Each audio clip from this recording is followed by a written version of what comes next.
Chinese बहू। Chinese बहू हमारी याद तो है ना आपको? भूले तो नहीं ना? हाँ भाई, थोड़ी देर में ही सही, लेकिन चाइनीज बहू की कहानी आ ही गई। क्या हो रहा है ये देश में? चाइना ने तो आतंकी मचा रखा है। अरे क्या हो गया? क्यों चाइना को कोसता रहता है?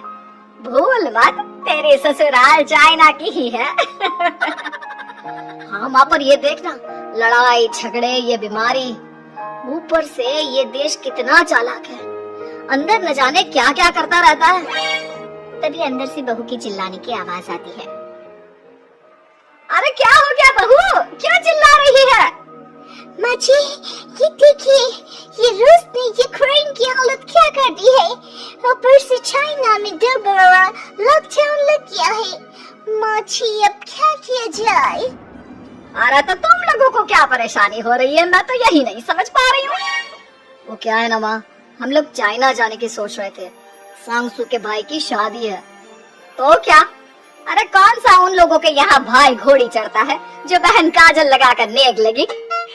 माँ जी, उसकी आंखें बहुत छोटी छोटी है, उसमें या तो पुतली रह सकती है या काजल। साले की पुतली निकाल कर काजल लगा दो, अंधा कहीं का। क्या क्या बोला तुम मेरे भाई के बारे में? अरे नहीं नहीं बहू, वो तो बोल रहा था कि तुझे नेक मिल जाएगा। बहन है ना तू उसकी। नहीं नहीं माँ जी, मैं सब समझती, ये मेरे भाई का मजाक बनाते रही थी। कितना सीधा है मेरा भाई, बहुत छिपकली जैसा। नहीं नहीं बहू, सीधा गाय जैसा होता है। सही पकड़ी ही माँ जी। हाँ, तो मेरे भाई की शादी है, मैं चाइना जरूर जाऊंगी। तभी पड़ोसन आ जाती है। अरे नहीं नहीं बहू, तू कहीं ना जा, हम लोगों का मन कैसे लगेगा तेरे बिना। ले बहू, तेरे भाई के लिए ये शॉल रख ले, हमारी तरफ से गिफ्ट कर देना। अरे सब कितने अच्छे हैं।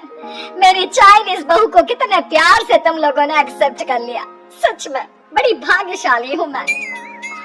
कैसी बात कर रही है? ये तो हम लोगों के देश की एक खूबसूरती है कि हर किसी को दिल से अपना लेते हैं, बस वो भी दिल से हमें अपना समझे। कैसी बात कर रही है आंटी जी? मेरे लिए आप सब सासू जैसी ही हैं।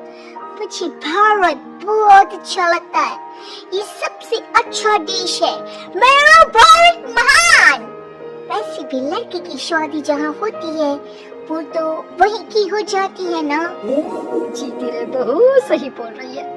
औरत तो होती ही पानी की तरह है, जो जहाँ जैसे रखे वैसे ही शेप ले लेती है।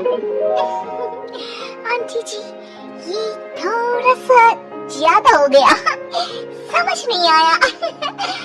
नो प्रॉब्लम, मैं चाय बना कर लाती हूँ।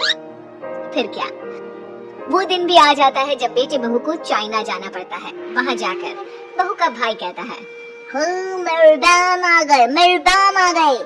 मैंने सबको बोला कि सब हिंदी में बात करेंगे, नहीं तो बहन नाराज हो जाएगी।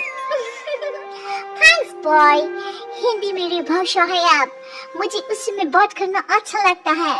आपने जीजा जी से मिलो। ओ बहन, तुम अंदर चलो। सभी बहू को अंदर लेकर चले जाते हैं, लेकिन सांगसू का पति, वो तो बेचारा चाइना के ससुराल के आंगन में अकेला खड़ा रहता है। काफी देर तक जब कोई उसे नहीं पूछता तो वो माँ को घर पर फोन करता है। हाँ बेटा, पहुँच गए ना कुशल मंगल? हाँ माँ, लेकिन सांगसू पता नहीं कहाँ है, वो तो अंदर गई है तब से बाहर आई ही नहीं। अरे कैसे बात कर रहा है? तो तू अंदर चला जा, तू बाहर क्यों है? अरे दामाद है तुम वहाँ का, उन लोगों ने तुझे बिठाया, चाय पानी कुछ नहीं पूछा? नहीं ना माँ। तभी सामने से सांगसू आती है। क्यों आप अभी तक तैयार नहीं हुए? और ये बैग लेकर क्यों कमरे से बाहर आए? इसे वहीं रख देते। कमरा? कौन सा कमरा? अरे कैसी बात कर रही हो? जब से तुम अंदर गई हो मैं बाहर ही तो खड़ा हूँ। बहू को बहुत हैरानी होती है और गुस्सा भी आता है। तभी उसका भाई और माँ आ जाते हैं। अरे सांगसू, अंदर खाना लग गया है। पहले ये बताओ कि मेरे पति को किसी ने खाना या पानी क्यों नहीं पूछा? वो भारत से ससुराल पहली बार आया है, वो भी मेरे कहने पर। उनकी इज्जत क्यों नहीं की? देख बेटी, तूने जबरदस्ती जिद में शादी की थी तो हम लोगों ने कर दी, लेकिन अब तुम ये सोचो, पूरे चाइना में मैं इस इंडियन को अपना दामाद बताऊं? So sorry। हाँ संगसू, और तुम भी चुप रहना, नहीं तो वो लोग मेरी शादी तोड़ देंगे। ओह, ऐसी बात है। कोई बात नहीं, मैं बाहर होटल में रह लेता हूँ, तुम वही करो जो ये लोग चाहते हैं। कैसी बात कर रहे हो? शादी के बाद पति जैसा भी हो, जो भी हो, पति होता है। वैसे भी तुम्हारे पूरे परिवार ने सबने बिना सोचे मेरा साथ दिया, मुझे एक्सेप्ट किया, प्यार किया। मैं अपने देश में आपको अकेला कैसे छोड़ सकती हूँ? ये हिंदी फिल्म का ड्रामा बंद करो, मैं अब ये बर्दाश्त नहीं करूँगी। चुपचाप अंदर चलो, नहीं तो ये शादी वादी यहीं खत्म करके इसे अकेले ही इंडिया जाना पड़ेगा। कैसी बात कर रही हो माँ? ये मेरे पति है नहीं था। हम लोगों ने यहाँ वकील को बुला लिया है, जिसके बाद अब तेरा तलाक करा के हम यहाँ के चाइनीज लड़के से तेरी शादी करा देंगे। अरे कैसी बात कर रहे हो? हम तो यहाँ तुम्हारी शादी के लिए आए थे। नहीं नहीं, मैं सांसू के बिना नहीं रह सकता हूँ। हाई वोल्टेज ड्रामा होने के बाद से ही सारा माहौल खराब हो जाता है कि तभी एक लड़की आती है। मैंने सारा इंतजाम कर दिया है, सांसू की शादी का मंडप परसों लग जाएगा। तब तक इसके पति को कमरे में बंद कर देते हैं। सभी सांसू के पति का हाथ बांध कर उसे कमरे में बंद कर देते हैं। ये क्या खानदानी है? हम लोग मेरे पति के साथ ऐसा नहीं कर सकते हैं। मैं किसी से शादी नहीं करूंगी, ये साफ बात है। पहले मैं अपनी शादी करूं, फिर तेरी भी शादी करवा दूंगा। सब कुछ तय हो जाता है, भाई की शादी हो जाती है। फिर वो दिन भी आ जाता है जब सांसू की शादी वो लोग जबरदस्ती करने के लिए उसे मंडप पर ले जाते हैं। ऐसा मत करो, ये मेरी बीवी है। मैं किसी से शादी नहीं करूंगी। कैसे नहीं करेगी शादी? शादी तो तेरा बाप भी करेगा। हो, मैं करूंगा शादी। प्लीज कोई मेरी शादी किसी अच्छा औरत से करवा दे। चाओ, बिल्कुल चाओ। फिर माँ सांसू और उसके पति से कहती है, तुम लोगों का बच्चा मेरी कैद में है। अगर तुम लोगों ने कोई भी होशियारी की तो मैं इस बच्चे को मार दूंगी। दोनों माँ का रूप देखकर हैरान हो जाते हैं। बच्चे की खातिर दोनों शांत हो जाते हैं और शादी की रस्में शुरू हो जाती है कि तभी सांसू की सास पुलिस के साथ आ जाती है।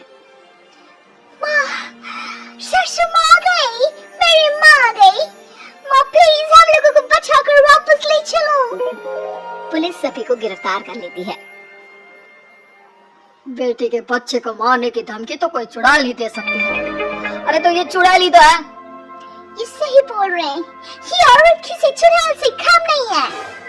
तभी उन लोगों का बच्चा भी आकर सांसू के गले लग जाता है।